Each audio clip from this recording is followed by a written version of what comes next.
가수 겸 연기자 박유천 씨가 성폭행 혐의로 잇따라 경찰에 피소되면서 경찰 소환 조사가 불가피하게 됐습니다. 이 박유천 씨 소속사 측은 최초 고소인을 무고 등 혐의로 맞고소하고 강경 대응에 나섰는데요. 박유천 씨는 여러 논란 속에서도 오늘 정상 출근해 근무 중인 것으로 전해졌습니다. 자세한 소식을 현장에 나가 있는 취재기자 연결해 알아보겠습니다. 안지성 기자. 네, 서울 강남구청에 나와 있습니다. 네, 박유천 씨가 성폭행 혐의로 잇따라 피소되면서 세간에 큰 충격을 안기고 있는데요. 오늘 오전 역시 정상 출근했다는 소식이 들어와 있습니다. 어떤지 내용을 좀 전해주시죠. 네, 박유천 씨가 10여 명의 매니저에 둘러싸여 출근을 했고 정상 근무 중에 있습니다.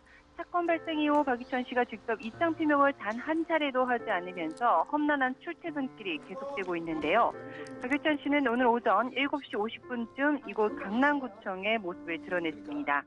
박유천 씨는 사건이 알려진 뒤 줄곧 매니저를 동원해서 007 작전을 방북해야 할 정도로 조심스럽게 출퇴근을 이어오고 있는데요. 많은 취재진들이 연일 몰리자 오늘은 사설 경호원까지 동원해서 취재진과의 접촉을 최대한 막고 있는 상태입니다. 박유천 씨는 오늘 역시 어두운 의상에 검은 모자를 썼고요. 마스크로 어두운 표정을 최대한 가렸습니다. 고소인들에 대한 무고죄와 공갈죄로 맞고소한다는 입장에 대해 묻는 취재진의 질문이 이어졌지만 박유천 씨는 아무런 대답 없이 사무실 안으로 들어갔습니다. 네, 경찰 측에서는 수사관을 12명으로까지 늘려서 박유천 사건 전담팀을 꾸려 이 수사에 박차를 가하고 있죠.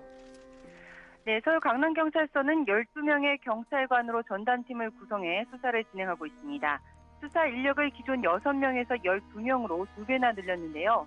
서울경찰청 소속 수사관 2명도 수사 지원에 나섰습니다. 강제성을 띠고 성관계를 했는지 여부에 대한 집중 수사가 이루어지고 있는데요. 두 번째 고소인의 경우에는 사건 직후에 112에 이 성폭행 사실을 신고한 기록이 남아있고 당시에 받은 심리상담 확인서 등을 증거로 제출한 것으로 전해지고 있습니다. 세 번째와 네 번째 고소인의 경우에는 증거물을 제출하지 않고 이 피해 시점이 최대 2년이 지난 상태여서 수사에 난항이 좀 예고되는데요. 하지만 이 물증이 없더라도 피해를 주장하는 여성들의 일관되고 논리적인 진술이 있다면 혐의를 입증할 수 있다고 합니다.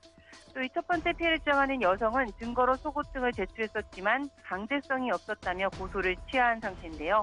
신고죄 폐지로 이 수사 대상에 포함이 된 상태입니다. 네, 그런데 박유천 씨를 처음으로 고소했던 여성이 제출한 속옷에서 남성의 DNA가 검출이 됐습니다. 박유천 씨와 이 DNA가 일치하게 되면 어떻게 되나요? 네, 성폭행 혐의로 박유천 씨를 최초로 고소했던 여성의 속옷에서 남성의 DNA가 검출됐습니다. 경찰은 첫 번째 고소인 A씨가 박유천 씨를 고소할 때 제출했던 속옷을 국립과학수사연구원에 분석을 의뢰한 결과 정액 양성 반응이 나왔다고 밝혔는데요.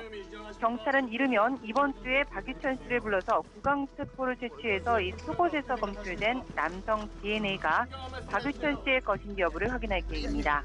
일치하면 두 사람 간의 성관계가 있었다는 증거가 되는데요. 하지만 성폭행의 증거는 될 수 없다고 합니다. 때문에 이 성폭행의 강제성 여부, 이 폭행이나 협박이 있었는지 여부에 대한 당시 사건의 이 정황에 대한 추가 수사가 계속해서 진행될 예정입니다. 네, 박유천 씨 측은 자신을 성폭행 혐의로 고소한 여성을 상대로 법적 대응에 나서면서 정면 돌파를 꾀하고 있는 모습입니다. 네, 박유천 씨 측은 오늘 오후 1시쯤 서울 강남경찰서를 찾아서 박유천 씨를 처음으로 고소한 여성을 무고죄 등으로 맞고소했는데요. 고소장은 박유천 씨 측 관계자가 제출을 했고요. 이 소속사 측의 입장을 좀 듣고자 취재진의 여러 질문이 이어졌지만 이 관계자는 묵묵부답으로 일관한 채 경찰서를 빠르게 빠져나갔습니다. 고소장에는 무고죄는 물론 공갈과 협박 혐의까지 담은 것으로 전해지고 있는데요. 성폭행이 아니었음에도 고소를 하고 또 이를 빌미로 돈을 요구하며 협박을 했다는 겁니다. 나머지 피해를 주장하고 있는 여성 3명에 대해서도 무고죄로 추후 고소하겠다는 입장입니다. 네, 톱스타가 총 4건의 성폭행 혐의로 피소를 당한 사건, 그야말로 전대미문의 사건입니다. 성매매 혐의까지 수사가 진행 중인 것으로 알려지고 있는데요. 향후 이번 사건의 쟁점 어떻게 될까요? 네, 박유천 씨는 지난 10일 유흥주점 종업원인 20대 여성을 주점 화장실에서 성폭행한 혐의로 고소를 당했고 이후 일주일 동안 여성 3명으로부터 유사한 내용의 고소장이 추가로 접수됐습니다. 첫 번째 여성이 진술을 번복하고 고소를 취하했습니다만 이 해당 건 역시 수사가 진행 중인 사안으로 아직 어떤 결과가 나올지 모르는데요.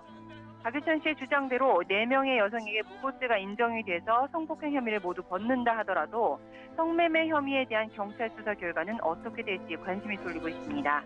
특히 첫 번째 여성의 경우 강제성은 없었지만 성관계는 인정한 상태고요. 이 성관계의 대가로 금품이 오간 정황이 드러나면 성매매에 해당이 된다고 합니다. 이 성매매 특별법에서는 성매매를 한 사람에 대해서 1년 이하의 징역이나 300만 원 이하의 벌금, 구류 또는 과료에 처한다고 명시되어 있는데요. 이에 성매매가 인정이 되면 박유천 씨와 해당 여성들 모두 처벌 대상입니다. 네, 무고죄에 대해서 좀 알아보겠습니다. 피해를 주장한 여성들이 박유천 씨의 주장대로 억지 주장을 펼친 거라면 무고죄가 인정이 될 텐데 이럴 경우에는 어떤 처벌을 받게 됩니까? 네, 무고죄란 타인을 형사 또는 징계 처분하는 받게 될 경우에 허위 사실을 좀 신고하는 경우에 성립되는 범죄인데요. 징역 10년 이하 또는 1,500만 원의 벌금을 받을 수 있습니다.